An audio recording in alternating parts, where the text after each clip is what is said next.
Okay. So magpa-park naman kami dito ni ma'am. So dito dito kami sa maliit na space yan. Maliit yan. Okay, so unang gagawin mo dyan ma'am, punta ka doon. Hanggang tumapat lang yung balikat mo doon sa ilaw nito. Na, yan ang unang pattern natin. Yan. Sige lang. Bakit balikat yung kailangan pa itapat dito? Kasi masikip yung space. No? Yan, tapat na. Okay? So, imbis na isagad yung manibela mo, kasi pag sinagad natin manibela mo, aabot ka agad doon. Gawin mo lang ma'am, kahit isang ikot lang. Yan lang ano. So, ang intention lang naman natin dito ay pumunta doon ng konti para yung puta ng sakyan ay mag-align dito.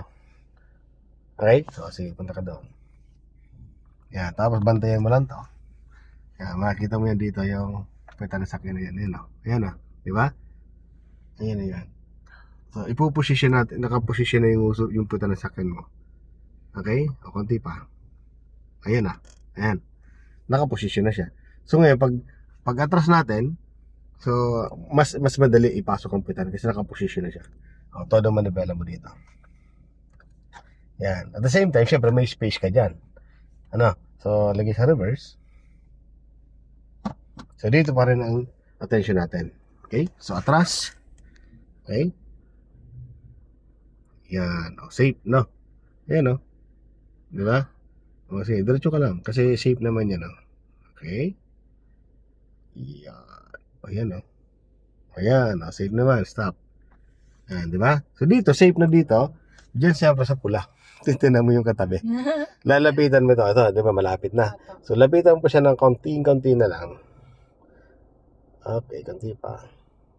Okay, stop. Diyan ka tumingin. No, para mapamilyar ka rin. Ngayon, malapit na tayo, masikip na dyan. Di na pwede natin pilitin. Kasi sasabitan mo yan eh. Okay? Dito, nagkaroon ng space. Ito, may space na nag-create na yan. So, para makalusot ka dyan, sagad manibela mo dyan. Todo mo manibela. Okay? Iaangat natin yan, ano? Then, todo na manibela, ilagay mo sa drive. Okay? Angat ka lang, konti lang. Konti lang. Banting konti. Stop. Yan, konti lang. Yan na. Then, ilagay mo sa reverse. Then, todo ulit dito manibela. Dito po, ano?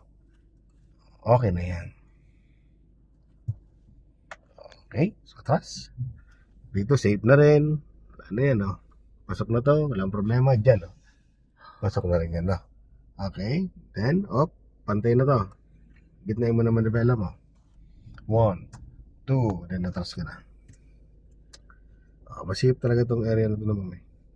Kaya talagang ganito lang yung space dito. So, hintayin mo lang yan.